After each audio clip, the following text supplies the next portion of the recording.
ఓం శ్రీ సాయిరామ్. నా పేరు కళ్యాణ సుధ. నా భర్త పేరు కృష్ణమోహన్ గారు. తర్వాత మా నాన్నగారు సుబ్రహ్మణ్యం గారు, అమ్మ జ్ఞాన ప్రసూన. మేము ముగ్గురం. నాకిద్దరు తమ్ముళ్ళు, నేను. ఇట్లా అయితే నాన్నగారు వాళ్ళది వ్యవసాయ కుటుంబమే. తమ్ముళ్ళు చిన్న చిన్న ఉద్యోగాలు చేసుకుంటున్నారు. మామయ్య గారు శంకరం గారు, అత్తయ్య గారు విశాలాక్షి. ముగ్గురు కోడళ్ళు, ఇద్దరు మరుదులు. పెద్ద కోడల్ని నేను. సత్యసాయి మందిరం, వేంసూరు. అయితే స్వామిని ఫస్టు మా మామగారు, అత్తగారి ద్వారానే తెలుసు. ఎందుకంటే మా అమ్మగారింట్లో అంత తెలీదు స్వామి. అక్కడ వాతావరణం నుంచి ఇక్కడొచ్చిన తర్వాత నాకు అంత స్వామంటే ప్రత్యేకంగా తెలీదు. ఇక్కడ మామయ్య గారు, అత్తయ్య గారు వీళ్ళ ద్వారా వీళ్ళు అప్పటికే చాలా సంవత్సరాల నుంచి ఇక్కడ స్వామి సేవలో ఉండేవాళ్ళు. ఎన్నో సార్లు చెప్పారు గానీ, చాలా రోజులు నాకు ఎక్కలేదు. నేను 96లో పుట్టపర్తి వెళ్ళినప్పుడు, స్వామి ప్రశాంతి నిలయము, స్వామి నడయాడటం, స్వామి చాలా దగ్గర నుంచి మాకు దగ్గరలోకొచ్చి, ఒక జానెడు దూరంలో దాదాపు గంట సేపు మా ముందుండటం. ఈ సినీ యాక్టర్స్ వాళ్ళందరూ వచ్చారప్పుడు.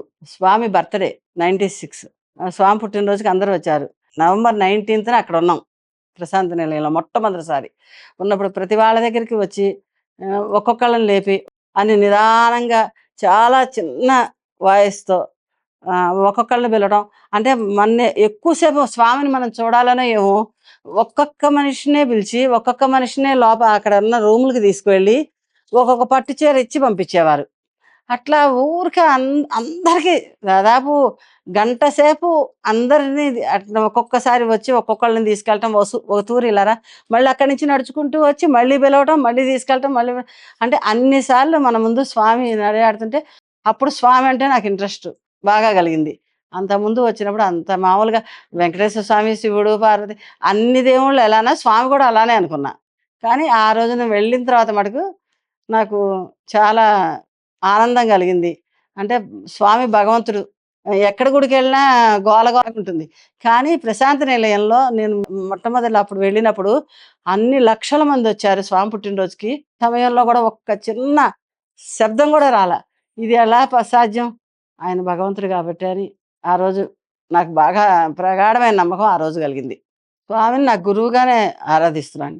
అంటే ఎన్నో సందర్భాల్లో స్వామి ఎన్నో బోధలు చేశారు నాకు. అంటే నాకు డైరెక్ట్‌గా గాదు. ఇండైరెక్ట్‌గా చాలా సార్లు ఇట్లా జెయి, ఇట్లా జెయి, ఇట్లా జెయి, ఇట్లా జెయి ప్రతి అడుగు ఆయన ఏయించారు నాతో. అందుకోసం ఆయన జగద్గురువుగా భావించాను. పుట్టపర్తి సేవకి 3 సార్లెళ్ళానండి. స్వామిని చాలా దగ్గర నుంచి చూసాను. పాద నమస్కారం దొరకలేదు గానీ ఫస్ట్ లైన్‌లో స్వామి నా ముందు నుంచి ఎళ్తుంటే స్వామిని జూశాను. సార్లు షాపింగ్ కాంప్లెక్సు, ఓసారి ప్రశాంతి నిలయం సేవకెళ్ళాను. స్వామి ఇంటర్వ్యూ రూమ్‌లో స్వామి అందరికీ ఇంటర్వ్యూ ఇస్తుంటే, ఇంటర్వ్యూ గేట్ దగ్గర మా డ్యూటీ. కాళ్ళు మడుచుకొని ఆ ఇంటర్వ్యూ డేట్ దగ్గర కూర్చోవాలి. వాళ్ళందరికీ అట్లా చెబుతుంటే దూరం నుంచి ఆ గది ముందు కూర్చొని చూస్తుండేవాళ్ళం. పుట్టినరోజు సేవ 12 రోజులు. 9 రోజులు నేను పుట్టపర్తిలో సేవ చేశాను. షాపింగ్ కాంప్లెక్సు, హాస్పిటలు, చైతన్య జ్యోతి. పుట్టపర్తిలో చూడాల్సినవన్నీ ప్రదేశాలు ఇంట్రెస్ట్‌గా అన్నీ చూసాం.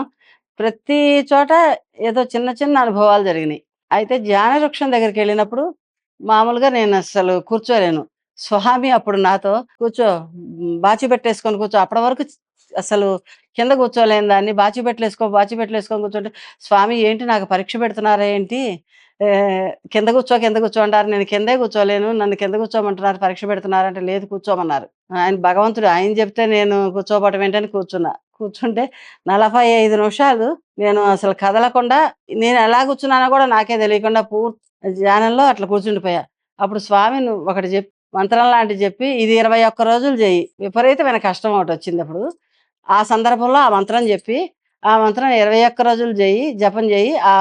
ఆ తీర్థం తీసుకో అంతా మంచిగుంటుందన్నారు. స్వామి దయతో చాలా ఎంతో ఇబ్బందులతో ఉన్న మాకు స్వామి దయ వలన అంతా మంచి జరిగింది. అయితే స్వామి చాలా చాలా చెప్పారు.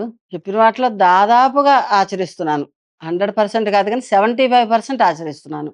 ఆచరించిన దాంట్లో ఒకటేంటంటే, "నువ్వు గాయత్రి చెయ్యి, గాయత్రి చెయ్యి. ఎక్కువ గాయత్రి చెయ్యి, ఎక్కువ గాయత్రి చెయ్యి" అని చెప్పారు. రాత్రిపూట అంటే నాకు రాత్రిపూట నిద్ర తక్కువుంటుంది. 4, 5 గంటలు తగ్గకుండా నేను గాయత్రి చేస్తున్నాను. ఆ రోజుకి, ఈ రోజుకి గూడా. స్వామి ఫస్ట్ మిరాకిల్ నాకు ఆపరేషన్ చేయటం. దాదాపు సెవెంత్ క్లాస్‌లో ఫిట్స్ ఉన్నాయి. ఆ తర్వాత మళ్ళెప్పుడూ లేవు. సెవెంత్ క్లాస్‌లో వచ్చినియి. ఆ తర్వాత మళ్ళెప్పుడూ లేవు. ఎప్పుడు అయిన తర్వాత మళ్ళీ పెళ్ళయిన తర్వాత 98లో 3 డేస్ చాలా రోజుకి 20, 30 ఫిట్స్ వచ్చినాయి. ఫిట్స్ వచ్చిన తర్వాత ఇంకా ఆ స్థితొచ్చి పూర్తి ఇంక ఆ తర్వాత నాకు తెలీదు. కోమాలోకెళ్ళిపోయా పూర్తిగా. ఒక 3 రోజులు ఏదీ తెలీదింక నాకు. అలాంటి సందర్భంలో స్వామి వచ్చి ఇక పక్కన కళ్యాణత్తయ్య గారని ఉంటారు. ఆవిడ రూపంలో నేను ఒక గదిలో పడుకోనుంటే అంటే అప్పటికి నాకేమీ తెలీదు. కేవలం కల్లో. ఆవిడ ఒక చిన్న పిల్లాడిని తీసుకొచ్చారు. స్వామొచ్చి "ఈయనెవరో తెలుసా?" అని అడిగారు. నాకు తెలీదంటే, "ఈశ్వరమ్మ గారు." అంటే అప్పటికి ఈశ్వరమ్మ గారు నాకంత తెలీదు. స్వామి లిటరేచర్‌ని అసలు నేను చదవలేదు అప్పటికి. "ఈశ్వరమ్మ గారు స్వామికి తల్లి ఈవిడ, పాదాలకి నమస్కారం పెట్టు" అన్నారు. తర్వాత ఈ పక్కన తీసుకొచ్చారు డాక్టర్ రూపంలో "ఇది స్వామి, ఇది నేనే" అని చెప్పారు ఆ రోజున. చెప్పిన తర్వాత ఈస్ పాదాలకి నమస్కారం పెడుతున్నాను. ఇంకా పాదాల నిండా కుప్పలు కుప్పలు విభూదొచ్చింది. గట్టిగా నోరు తెరిచి పట్టుకున్నారు. ఆ బాలుడు రూపంలో ఉన్న వాళ్ళు. ఆ తర్వాత మొత్తం పోస్తున్నారు. ఇంకా తిను, ఇంకా తిను, ఇంక నేను తినలేను, తినలేను, తినలేను అన్న మింగు, మింగు, మింగు అనుకుంటూ పూర్తిగా గొంతు దాకా తినిపిచ్చారు. తినిపిచ్చిన తర్వాత "ఇంకలే లేచి నడు" అన్నారు. లేచి నడవన్నా ఇంక పడుకుండిపోయా నేను. తర్వాత 5 అయింది. 5 అయిన తెల్లవారుజామున 5 అయిన తర్వాత లేచాను. లేచిన తర్వాత ఏంటి అంటే స్వామి కళల గురించి కూడా నాకు అనుభవం లేని మీదట ఏంటి కల్లో ఇట్లా వచ్చింది. కానీ అందరికీ చెప్తే నవ్వుతారేమో. ముందు నన్ను నేను టెస్ట్ చేసుకొని బయటికి చెప్పాలనుకున్నా. అనుకోని నిదానంగా లేద్దామని మా మరిదిని పిలిచి చేయబట్టుకో లేస్తా అంటే చేయబట్టుకున్నాడు. చేయబట్టుకున్న తర్వాత లేవగలిగాను. మధు 2 అడుగులు నడిపించమన్నా. 2 అడుగులు నడిపించాడు. నడిపించిన తర్వాత ఇంక పూర్తిగా చాలా దూరం బాత్రూమ్‌లుంటే అక్కడి దాకా వెళ్ళొచ్చేసా. హమ్మయ్య! ఏంటి వదిన ఎలా సాధ్యం ఏంటని అడిగితే, ఇట్లా స్వామి నాకు కల్లో ఆపరేషన్ చేశారు. విభూది వైద్యం చేశారు. విభూది అంతా ఇట్లా తినిపించారు. ఇది మొత్తం చెప్పాను. చెప్పిన తర్వాత ఇక లేచి నడువు అన్నారు. ఇది సాధ్యం అవుతుందా కాదా అని నన్ను నేను టెస్ట్ చేసుకున్నాను ఇది అన్నా.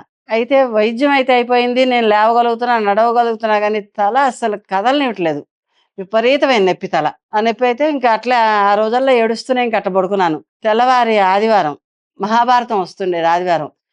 9 గంటలకి లేచి స్నానం చేసి కూర్చున్నా. కూర్చుంటే మా మరిది ఏం చేశాడంటే ఇట్లా అలవాల అన్నపూర్ణమ్మ గారు రాసిన సప్తాహ పారాయణం 7 రోజులది. అది ఇచ్చి "వదినా ఇది చదువుతావా? కాస్త తలనొప్పి పోతుంది చదవరాదు" అన్నాడు. అయితే చదువుతానని ఆ 7 రోజులది చదివాను. చదివిన తర్వాత అంతే చదవటం వరకు తెలుసు.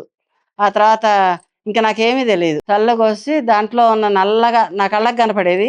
నల్లగా ఉన్న ఒక మలినం లాంటిదుంది తలలో. తీసేసి ఇంక నీది తలలోది తీసేస్తున్నాను. ఇంక నువ్వు ఏమీ లేదు తగ్గిపోయింది. తగ్గిపోయింది తలలో తీసేస్తున్నానని చెప్పి ఆ తలలోది తీసి పక్కన పడేశారు. పక్కన పడేసి స్వామి కుట్లేయటం. తర్వాత అది ఒళ్ళంతా విభూది, పక్కంతా విభూది అది చూసేవాళ్ళకి కనపడింది. నాకు మటుకు ఇది అనుభవం. అయితే ఒకసారి మధ్యాహ్నం పూట పడుకొనున్నా నేను.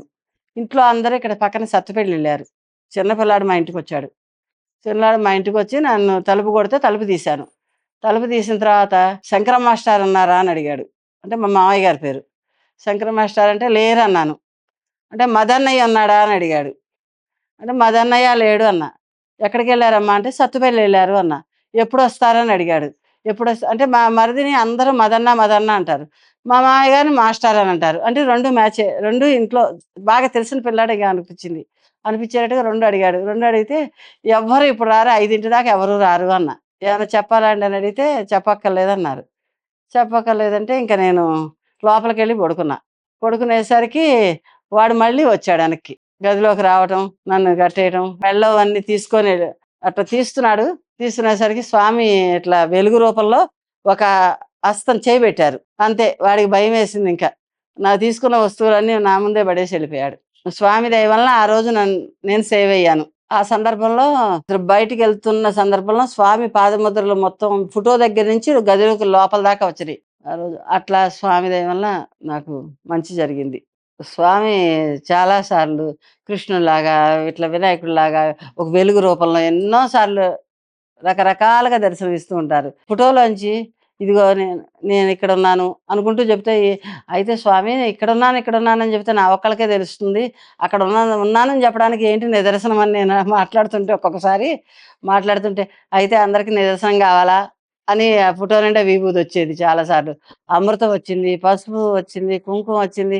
ఇట్లా రకరకాలుగా వస్తుంటాయి. ఓసారి ఇట్లా కూర్చొని స్వామి మరి మీరు ఇప్పుడు ఏంటి అసలు కనపడక చాలా రోజులైంది స్వామి అసలు కనపడటం లేదేంటి స్వామి ఇట్లా అనుకుంటుంటే అయితే ఇదిగో అనుకుంటానే ఆ జుట్టు కదులుతుండేది. అట్లాంటి అనుభవాల వలన నాకు చాలా ఆనందం అనిపించింది. స్వామి మందిరంలో దాదాపు 7, 8 సంవత్సరాలు మెడికల్ క్యాంప్ హోమియోది పెట్టాం. దాంట్లో మా వంతుగా అక్కడ చిన్న చిన్నవి ఏ సేవ ఉన్నా అక్కడ కూర్చొని లైన్‌లో పంపియడం ఇట్లాంటివి ఏమన్నా ఉంటే అట్లాంటి వాటిల్లో ఉండేవాళ్ళం. బయట గ్రామాల్లో గూడా మెడికల్ క్యాంపులు చేసేవాళ్ళం. చిన్న చిన్న వాటిల్లో పాల్గొనేదాన్ని. గ్రామ సేవలు చేస్తుంటారు. ప్రతి సంవత్సరం నారాయణ సేవ ఒక గ్రామాన్ని దత్తత తీసుకున్నాం. ఇక్కడ రాయుడుపాలెం ప్రతి సంవత్సరానికి 2 సార్లు అక్కడున్న వాళ్ళందరికీ బట్టలు, అమృత కలశము, ప్రసాదం ఇవన్నీ తీసుకెళ్ళి ఇస్తాం.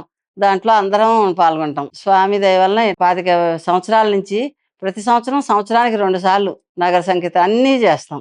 స్వామి దయ వలన చాలా ఆరోగ్యంగా ఉన్నాను. చాలా మంచిగా ఉంది. మంచి జరిగింది. స్వామికి శతసహస్రకోటి వందనాలు. జై సాయిరాం.